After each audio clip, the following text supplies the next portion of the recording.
जय श्री श्याम प्रियजनों।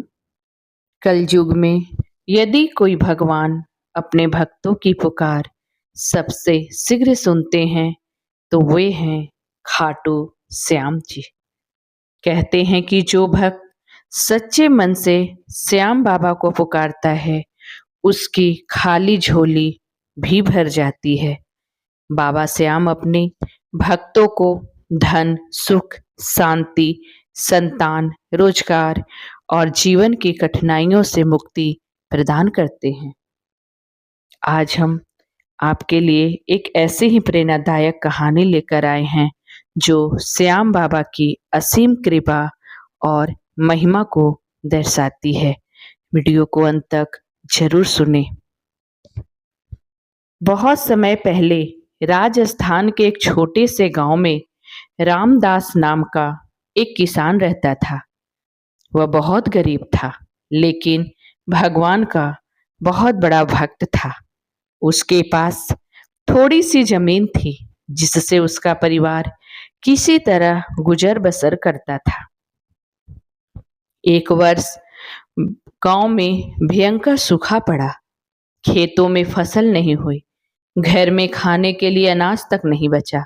ऊपर से उसकी पत्नी बीमार रहने लगी और उसका छोटा बेटा भी गंभीर रूप से पीड़ित हो गया था। रामदास दिन रात मेहनत करता, लेकिन उसके सारे प्रयास विफल हो जाते। धीरे धीरे वह निराश होने लगा। एक दिन गांव में कुछ यात्री आए जो खाटू श्याम जी के दर्शन करके लौट रहे थे। वे बड़े आनंद से बाबा की महिमा गा रहे थे। उन्होंने कहा, भाई, श्याम बाबा हारे का सहारा है। जो सच्चे मन से उनके दरबार में जाता है, बाबा उसकी पुकार अवश्य सुनते हैं। यह सुनकर रामदास के मन में आशा की एक नई किरण जाग उठी। उस रात रामदास ने भगवान से प्रार्थना की, हे श्याम बाबा, मैं बहुत दुखी हूं। यदि आप चाहेंगे तो मेरी नैया पार लग जाएगी। मैं आपके दरबार में अवश्य आऊंगा। कुछ दिनों बाद उसने थोड़े थोड़े पैसे जोड़कर खाटू जाने का निश्चय किया। यात्रा आसान नहीं थी। रास्ता लंबा था, धन भी कम था, लेकिन उसके मन में बाबा के दर्शन की तीव्र इच्छा थी। वह बार बार केवल एक ही नाम जपता जा रहा था, हारे का सहारा, बाबा श्याम हमारा। यात्रा के दौरान एक दिन रामदास का भोजन समाप्त हो गया। जेब में पैसे भी नहीं बचे। वह एक पेड़ के नीचे बैठकर रोने लगा। उसी समय एक वृद्ध व्यक्ति वहां आए और उन्होंने रामदास से पूछा, बेटा, क्यों परेशान हो? रामदास ने अपनी पूरी कहानी उन्हें सुना दी। वृद्ध मुस्कुराए और बोले, चिंता मत करो, श्याम बाबा अपने भक्तों को कभी अकेला नहीं छोड़ते। यह कहकर उन्होंने उसे भोजन कराया और कुछ पैसे भी दिए। रामदास ने उन्हें धन्यवाद कहा और आगे बढ़ गया। कुछ दूर चलने के बाद जब उसने पीछे मुड़कर देखा तो वह वृद्ध कहीं दिखाई नहीं दिए। उसके मन में विचार आया कि शायद स्वयं बाबा ने ही किसी रूप में उसकी सहायता की थी। कई दिनों की कठिन यात्रा के बाद रामदास आखिरकार खाटू श्याम मंदिर पहुंच गया। मंदिर में प्रवेश करते ही उसका हृदय भाव विभोर हो गया। चारों ओर श्याम तेरी बंसी, पुकारे राधा नाम और हारे का सहारा, बाबा श्याम हमारा के जयकारे गूंज रहे थे। भक्तों की भीड़ थी, लेकिन हर चेहरे पर अद्भुत शांति दिखाई दे रही थी। जब रामदास ने पहली बार श्याम बाबा के दर्शन किए तो उसकी आंखों से आंसू बहने लगे। उसे लगा जैसे बाबा स्वयं उसे देख रहे हों। रामदास ने हाथ जोड़कर कहा, हे बाबा, मैं धन नहीं मांगता, वैभव नहीं मांगता, बस मेरे परिवार की रक्षा कर लीजिए। मेरे बेटे को स्वस्थ कर दीजिए और मुझे इतनी शक्ति दीजिए कि ईमानदारी से जीवन जी सकूं। उसने पूरी श्रद्धा और विश्वास से प्रार्थना की।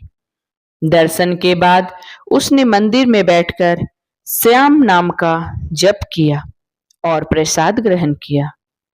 उस रात उस मंदिर के निकट ही विश्राम करने लगा।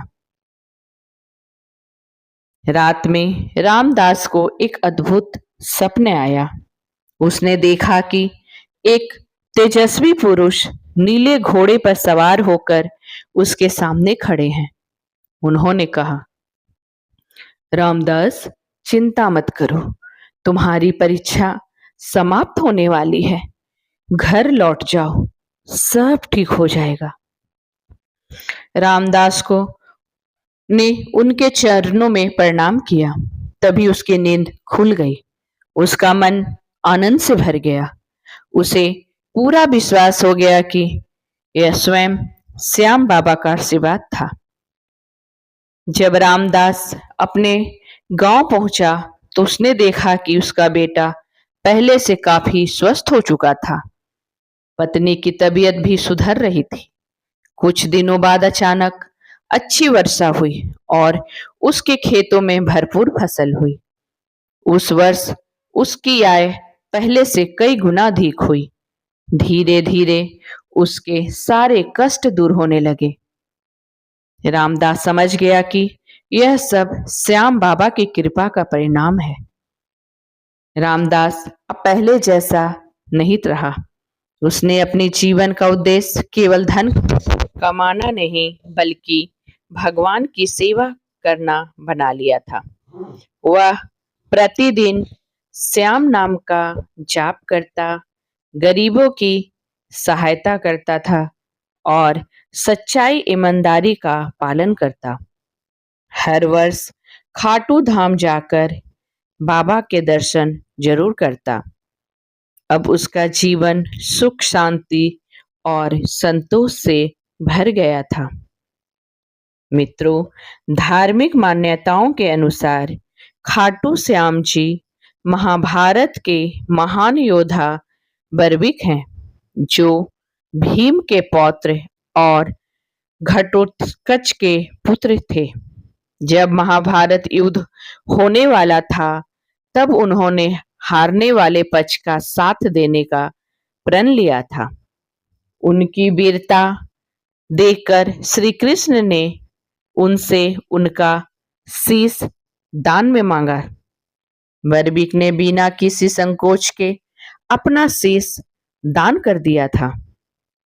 उसके इस महान त्याग से प्रसन्न होकर श्री कृष्ण ने वरदान दिया कि कलयुग में वे श्याम नाम से पूजे जाएंगे और जो भक्त सच्चे मन से उन्हें पुकारेगा वह उसकी सहायता अवश्य करेंगे। मित्रों, यदि आप खाटू श्याम जी की कृपा प्राप्त करना चाहते हैं तो इन बातों का ध्यान जरूर रखें। यात्रा पर जाने से पहले मन को शुद्ध रखें, किसी का बुरा न सोचें। रास्ते में श्याम श्याम नाम का जाप करते रहें। मंदिर पहुंचकर केवल अपनी इच्छा ही न मांगे, भगवान का धन्यवाद भी करें। गरीबों और जरूरतमंदों की सहायता करें। झूठ, छल और अहंकार से दूर रहें। जो मनोकामना मांगे उसके साथ सच्चे कर्म भी करें। कहते हैं कि बाबा केवल शब्द नहीं देखते, वे भक्त का भाव भी देखते हैं। प्रिय भक्तों, खाटू श्याम जी के दरबार में कोई छोटा बड़ा नहीं होता, वहां केवल श्रद्धा का महत्व होता है। जो भक्त सच्चे मन से बाबा को पुकारता है उसके जीवन में आशा का दीपक अवश्य जलता है। हो सकता है कि मनोकामना तुरंत पूरी ना हो, लेकिन बाबा अपने भक्त के लिए वही करते हैं जो उसके लिए सबसे उत्तम होता है। इसीलिए जीवन में कभी भी निराश न हो। संकट चाहे कितना भी बड़ा क्यों न हो, एक बार सच्चे हृदय से कहकर देखिए, हारे का सहारा बाबा श्याम हमारा। श्याम बाबा अवश्य आपकी सुनेंगे। तो बोलो खाटू नरेश की जय, शीश के दानी श्याम बाबा की जय, हारे के सहारे श्याम बाबा की जय।